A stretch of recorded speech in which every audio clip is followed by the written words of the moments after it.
Buenas noches, aprendices. Bienvenidos a la formación del 24 de junio. Damos inicio a la formación del día de hoy. Confirmen si me escuchan fuerte y claro. Buenas tardes, Sergio, sí. Listo. Bueno, básicamente el material de formación que se va a trabajar hoy se llama conceptos. Más que todo es conceptual, conceptos, tecnologías y arquitecturas para el desarrollo de software, está en el módulo 6 de la nube,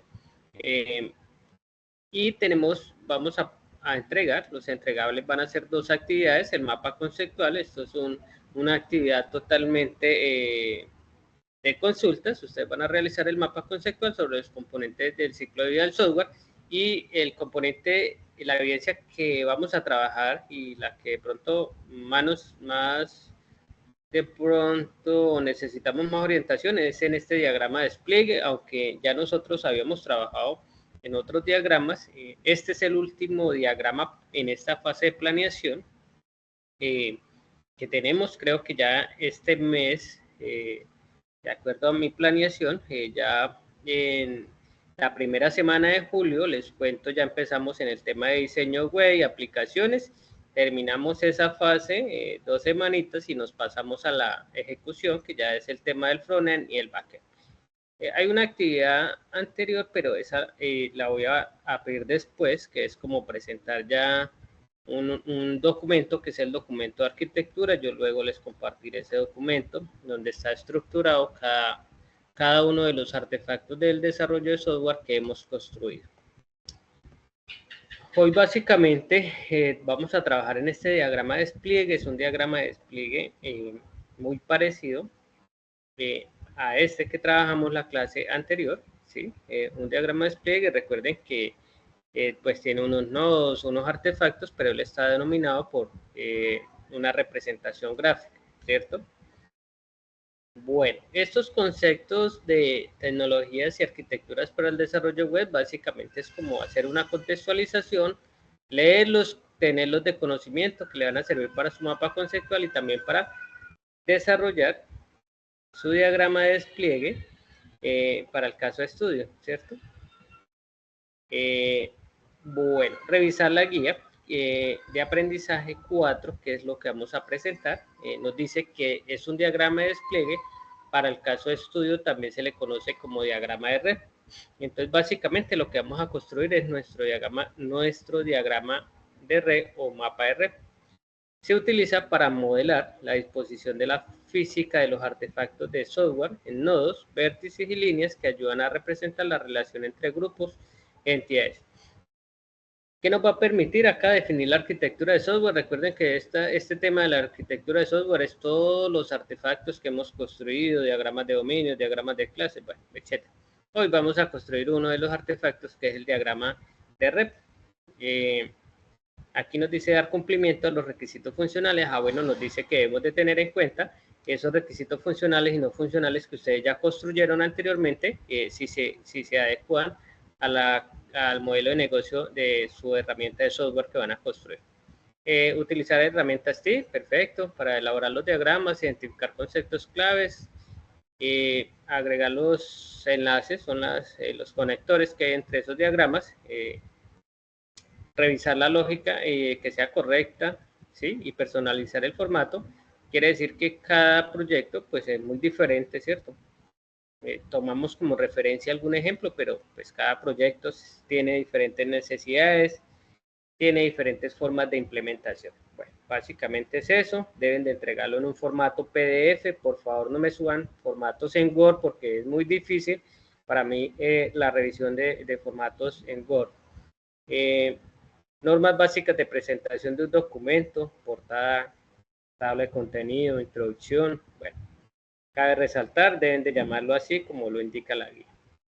Bueno, entendido los entregables, podemos pasar a la contextualización. ¿Estamos de acuerdo a los entregables que hay que presentar para esta semana?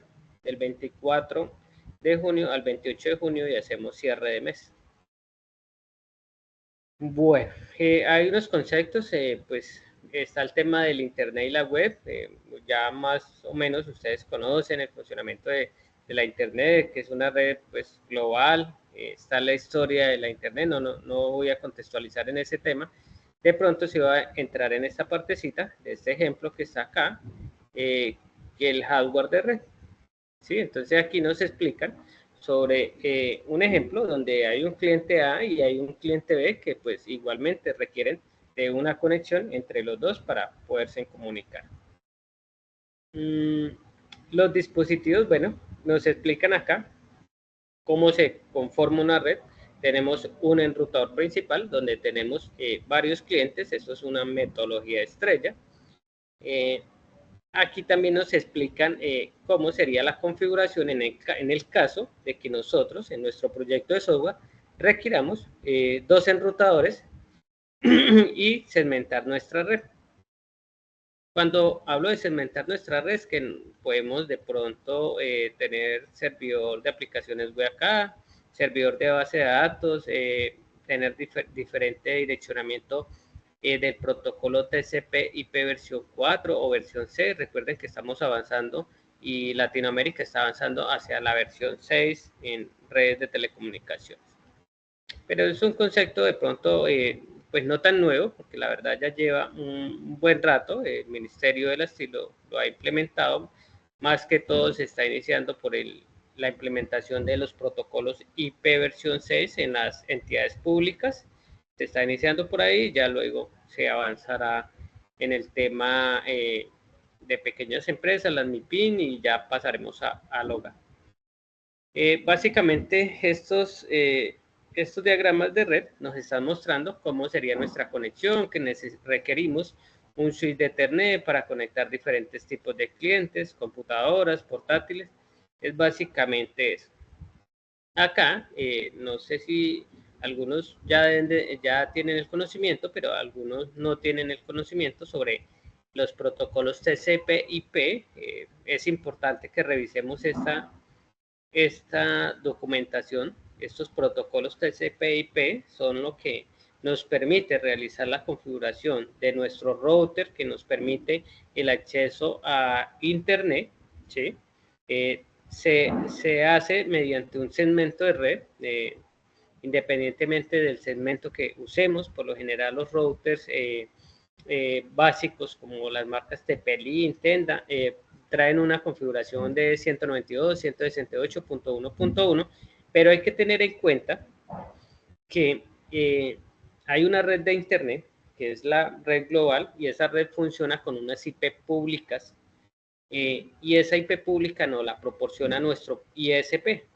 Y ese ISP ya es el que nos pone de esa red pública, nos trae a nuestra casa, nuestra empresa, nuestra institución, nuestra organización, nos trae un router, y de ahí para allá el administrador o el desarrollador o el de telecomunicaciones se encarga de hacer la administración de todos esos protocolos TCP/IP.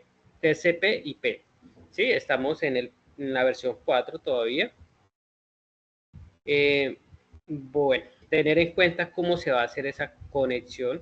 Recuerden que hoy vamos a trabajar en la construcción de un diagrama de red, ¿cierto? Es un diagrama de despliegue, pero se llama, lo que vamos a construir hoy es un diagrama de red. Entonces aquí nos muestra las capas del modelo TCP/IP. Recuerden que hay unas capas que se llaman modelo OSI, que es en el protocolo de infraestructura de telecomunicaciones. Esas capas, veamos a ver si que acá es importante que revisen esta documentación, simplemente es para documentarse, no deben de hacer ningún tipo de trabajo, pero existen 7 capas, la capa física, bueno, hay una infinidad de capas que cada capa dentro de ese modelo cumple una función, entonces está la capa aplicación, la capa de presentación, está la capa de sesión, bueno, es básicamente para que realicen allí como una consulta. Aquí les voy a copiar este link de Cloudflare, que es una fuente muy confiable, realmente me parecen muy buenos los conceptos. Sobre este tema de capas. Cuando hablamos de la capa de Internet, acá vea que nos dice, vea, la capa de Internet, también denominada capa de red o capa encargada de controlar el movimiento, envío y recepción de los paquetes. Recuerden que las telecomunicaciones o las redes funcionan, envía un paquete y lo recibe, un emisor y un receptor, ¿cierto? La capa aplicaciones es el grupo de aplicaciones que requiere la comunicación de red. Regáleme un segundito.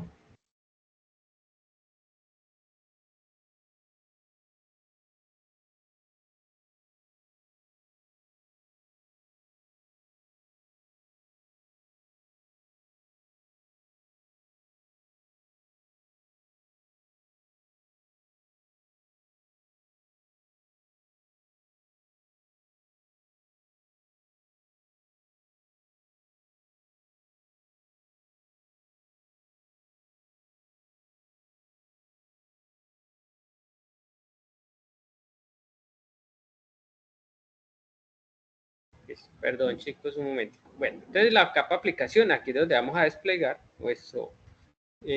nuestra aplicación web o nuestra aplicación móvil. Luego viene una capa de enlace de datos.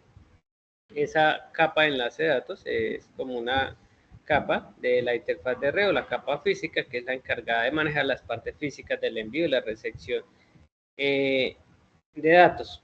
¿Cómo se hace en esa capa de datos? Pues lo hace mediante la tarjeta de red de nuestro equipo o nuestra tarjeta de red del celular, etcétera, ¿cierto? Entonces, es una capa y luego viene la capa de transporte. La capa de transporte es la encargada de proporcionar una conexión de datos fiables entre dos dispositivos. Divide los paquetes, hace que acuse el recibo de los paquetes, o sea, le pregunta ya. Es como cuando nosotros hacemos un PIN. Por ejemplo, no sé si de pronto ustedes han hecho alguna vez ipconfig, revisemos aquí qué configuraciones tengo. Entonces uno le dice, yo quiero hacer un PIN al 192.168.1.101. Y uno le dice, vea, 192.168.1.101, muchachos. Listo, entonces él empieza a decirle, mire, le estoy enviando. Él acá llega y le dice, vea, le envié 4 paquetes y recibió 4 paquetes. ¿Qué pasa si hubiera una pérdida? Pues resulta que de pronto la capa aplicación en mi formulario de login, algo pasó, nos intersectaron la comunicación porque de pronto no usamos el protocolo HTTPS o un certificado SSL, entonces fuimos víctimas de un fraude, de un hacking ético, bueno, de cualquier ataque cibernético de los que estamos expuestos, y nosotros como desarrolladores debemos de tener en cuenta ese tema de los ataques cibernéticos, no podemos dejarlo a un lado. Y lo otro es que, lo que les decía, cada una de esas capas trae un protocolo. Resulta que aquí están los protocolos, vea, por ejemplo, está el HTTP, en este mismo protocolo entra un protocolo que es el HTTPS. Resulta que ese HTTPS nos lo proporciona una cuestión que se llama SSL, que es un certificado de seguridad. ¿Sí? Háganse su investigación allí, igual aquí nos muestra que es un certificado SSL. Entonces dice, los certificados SSL incluyen información de único archivo, bueno, tiene información de la organización o dominios, fecha de emisión, bueno, tiene como una garantía de cuando nosotros usamos esos certificados en una aplicación web. Entonces, los protocolos TCP, el IP, bueno, revisar este tema de estos protocolos, cómo lo vamos a hacer. Nosotros, por ejemplo, en el desarrollo usamos mucho el HTTP, El FTP es más bien para transferencia, más bien si usamos bastante el SSH. El SSH es un protocolo que me permite realizar conexiones seguras, encriptadas, generando una llave pública y una llave privada. Quienes esas dos personas tengan esas llaves son las que se pueden conectar. Por ejemplo, yo quiero hacer la conexión a mi base de datos, a mi servidor de base de datos. ¿Cómo lo va a hacer? Mediante una conexión SSH. Revisen también, contextualicen sobre ese tema del SSH. Ya después se profundizará. Esto simplemente es concepto. Recuerden que el mapa conceptual, la actividad decía que eran unos conceptos y el desarrollo del diagrama despliegue R. Las direcciones IP, también abordar estos DNS. Estos DNS es como un sitio web resuelve el nombre. Por ejemplo, la alcaldía, si en internet buscáramos alcaldía de Fusagasugá, resulta que aquí está la página. El voice, voy a hacer acá una búsqueda rápida.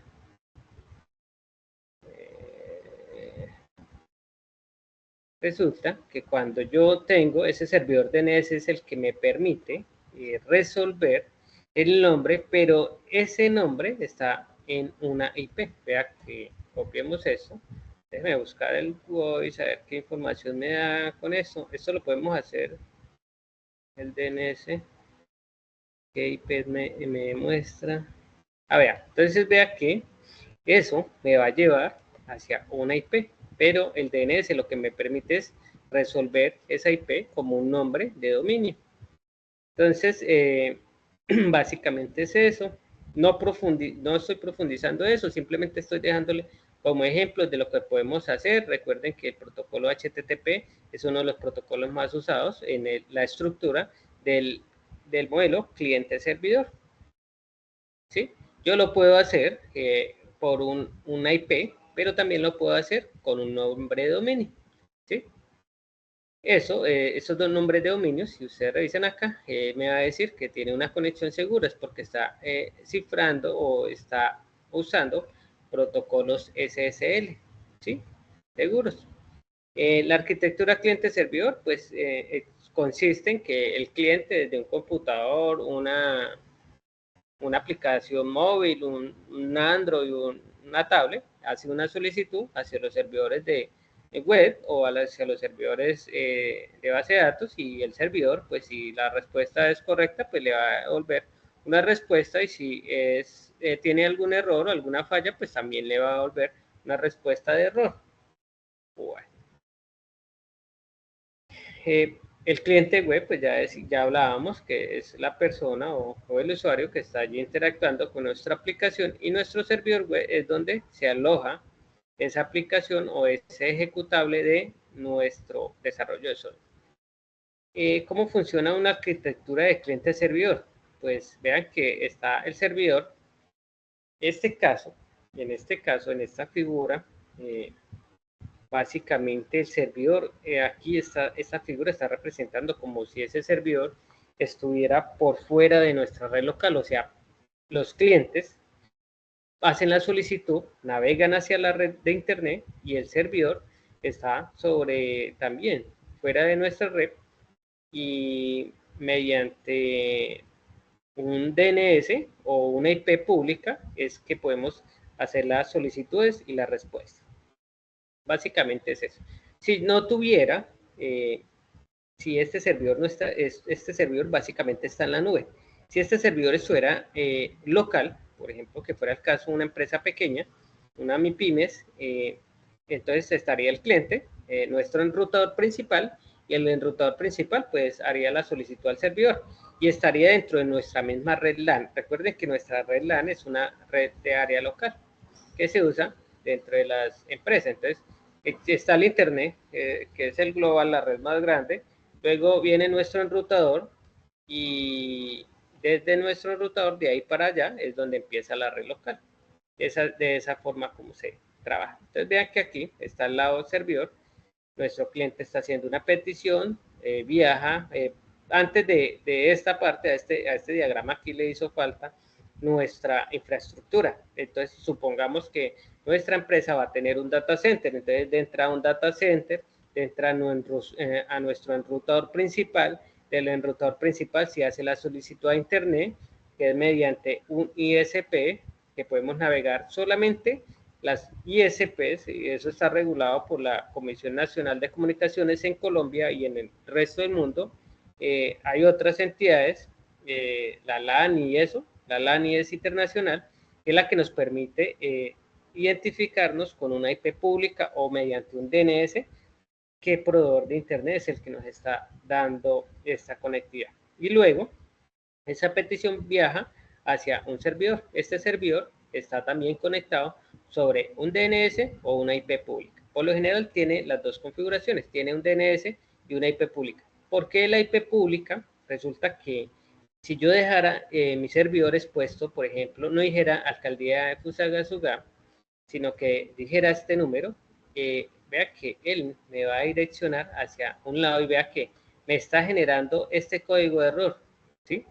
Porque el DNS está apuntando de que si yo quiero entrar por esta IP hacia ese servidor, no me lo permite, está ya parametrizado. Entonces, me dice, bueno, si alguien quiere entrar aquí, no lo permite, ¿sí? Ahí uno puede hacer pruebas. Resulta que si dejamos expuesta a la IP pública de nosotros, en nuestros servidores de web o de bases de datos serían mucho más vulnerables a los ataques cibernéticos. Bueno, este ejemplo, pues vean que acá, en este ejemplo del login, nos está mostrando que se hace una solicitud mediante un protocolo HTTP, luego nos dice cómo escribir la información apenas, entonces para la presentación de la información web se utiliza del lado cliente lenguaje HTML, CSS y JavaScript. Eso nos va a devolver una respuesta. En JavaScript por lo general lo usamos para decirle, bueno, el inicio de sesión está correcto, sus datos, y su usuario y contraseña son correctos, ¿cierto?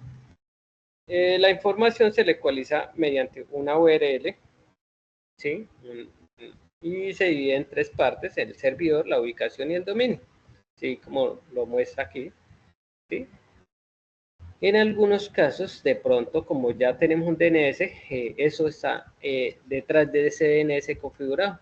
Entonces, por eso, de pronto solamente vemos el nombre de la página o el acceso a donde queremos ingresar.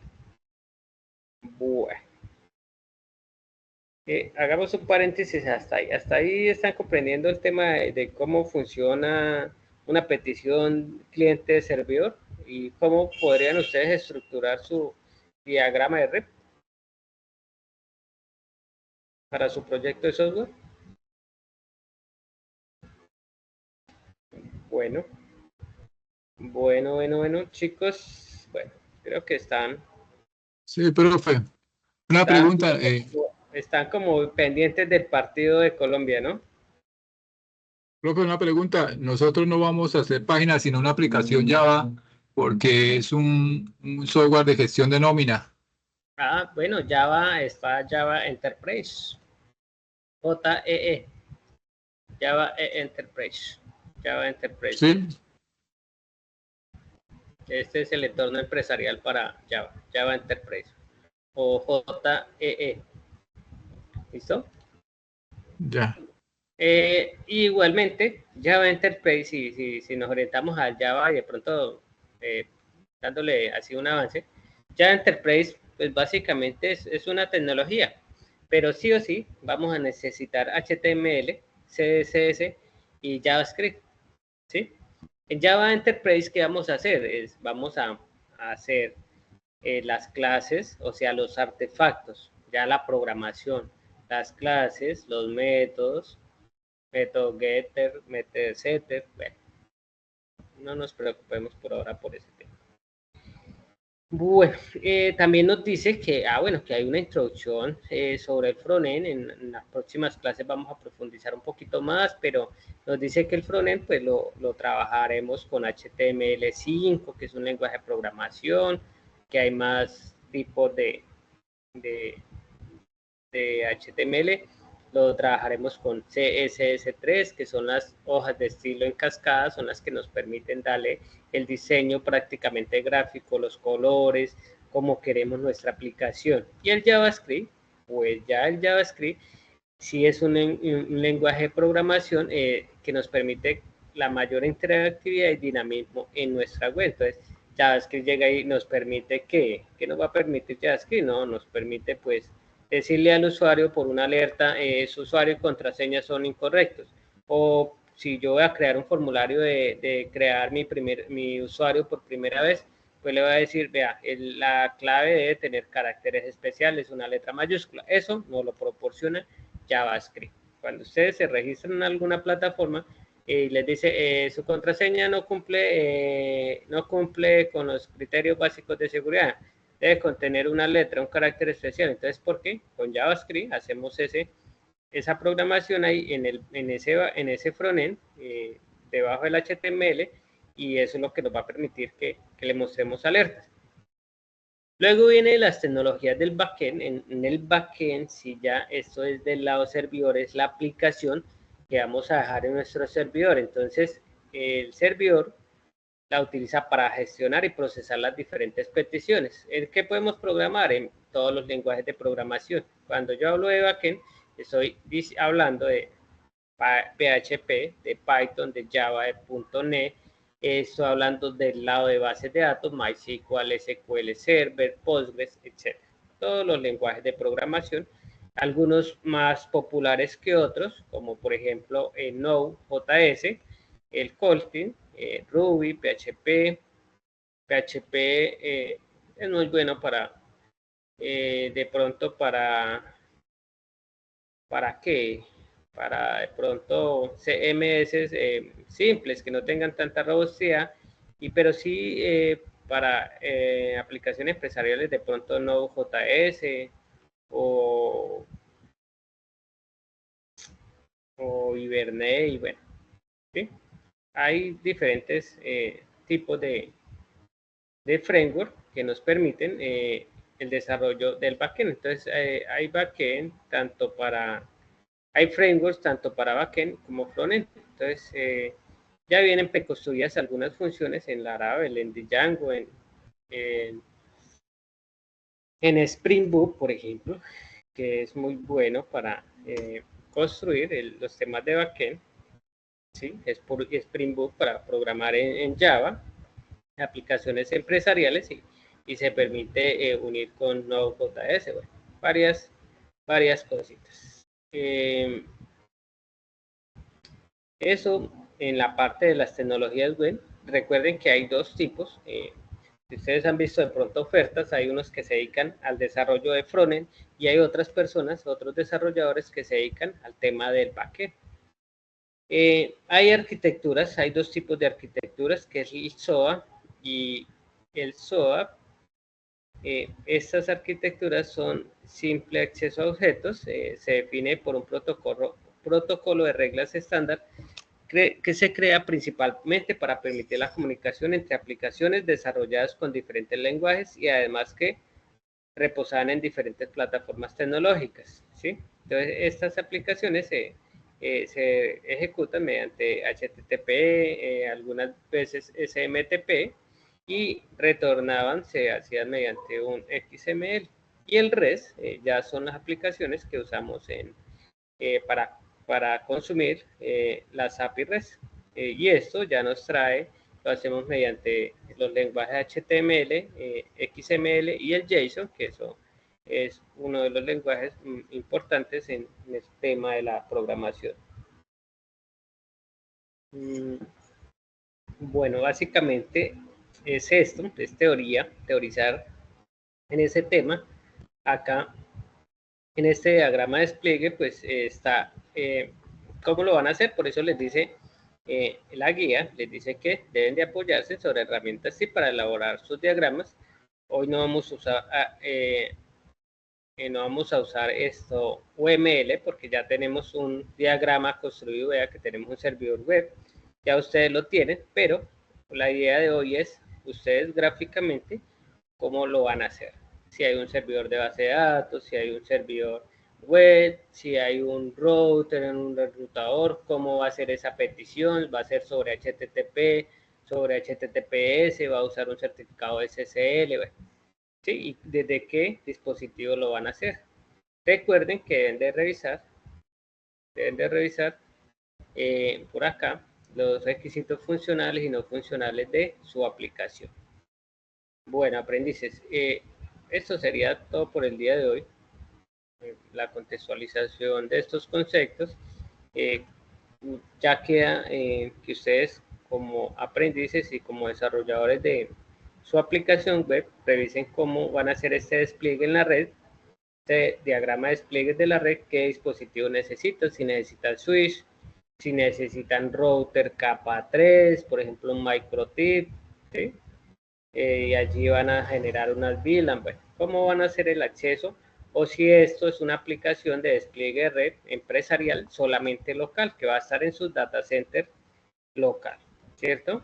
Muchas empresas tienen sus propios data centers, ¿sí?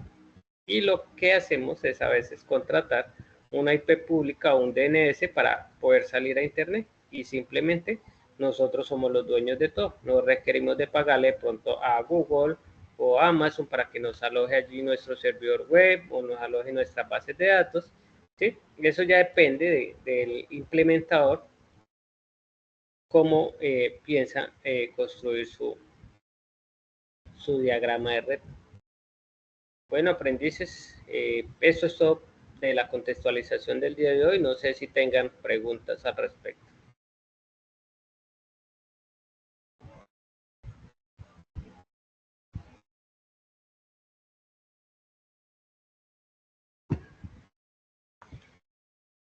Bueno, chicos, No, Sergio.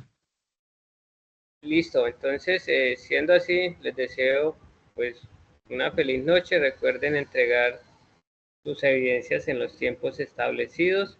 Estén revisando sus anuncios en Sayuna para los temas transversales, cumplan con esos tiempos que indican los profesores transversales. Esta semana me llegó como una notificación de incumplimiento de un instructor transversal, pero que ahora se me escapa porque no tengo el correo del SENA abierto, tengo otro correo. Entonces, tengan en cuenta esos tiempos, porque ustedes no cumplen con un transversal, el transversal también les puede inmediatamente, como ustedes recuerden que en el reglamento del aprendiz tienen 3 días para dar cumplimiento a las actividades solicitadas sobre el instructor, entonces les puede hacer una deserción y bueno, luego vienen los inconvenientes allí y ya yo no, después ya no voy a poder hacer nada. ¿Listo? Buenas noches, instructor. Tenía una pregunta y Marilu. sí, señor.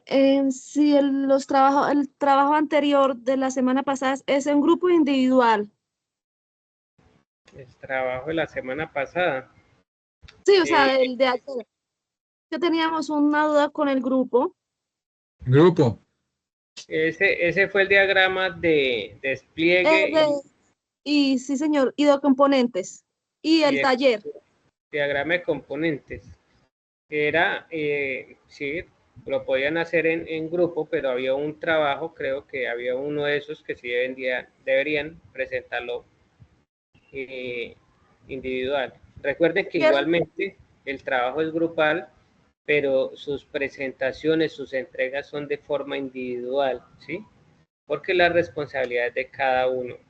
Muchas veces, a veces recibo solicitudes, profe, es que mi grupo entregó el trabajo y yo no lo subí, ¿por qué no me ha calificado? No, el compromiso de cada uno cuando ustedes entregan, firman su compromiso del aprendiz es que cada uno de forma individual debe cumplir sus metas y sus entregables, ¿sí? Entonces, es eso. Ok, sí, señor, gracias. ¿Sí? Ustedes pues ya definen sus tiempos, una videoconferencia, programan un Google Meet o un Teams y se reúnen rápidamente y se distribuye el trabajo Y si no, pues definitivamente el grupo no responde, pues ya están autorizados a trabajar solos, porque tampoco podemos evadir la responsabilidad de decir, no, es que mi grupo no trabaja, entonces yo tampoco trabajo, no. Es responsabilidad propia y de cada uno de nosotros. Recuerden que estamos formándonos, es una formación profesional e integral. Entonces, estamos formándonos aquí, tanto para el trabajo, para la vida, para muchas cosas. Entonces, si llegamos en algún momento a recibir un cargo en una institución pública, en una institución privada, pues no podemos evadir nuestras responsabilidades, o hay que informarle al jefe inmediato de que ciertas personas no están cumpliendo, o yo asumo el liderazgo y delego funciones a los demás compañeros, ¿cierto? Hay diferentes formas de trabajar. Y ya definitivamente, pues si no funcionan, pues uno asume el rol de construir su propio trabajo y presentarlo, ¿sí? Porque no podemos dejar de producir porque de pronto nadie aparece. Nada, es básicamente eso, Marilu, cumplir con las entregas en los tiempos estipulados, ¿sí? Muchas gracias, instructor. En el mes de mayo ya les envié las calificaciones finales. Si hay personas que enviaron evidencias tardías, deben de hacérmelo saber por el grupo de WhatsApp, no me escriban a mi interno personal, ¿sí? Porque se me llenaría eso de muchas solicitudes. Simplemente déjenme un mensaje en el grupo de WhatsApp que tenemos todos allí, y allí yo me entero de que debo de revisar alguna evidencia tardía. Entonces, es eso, no es más por mi parte, aprendices.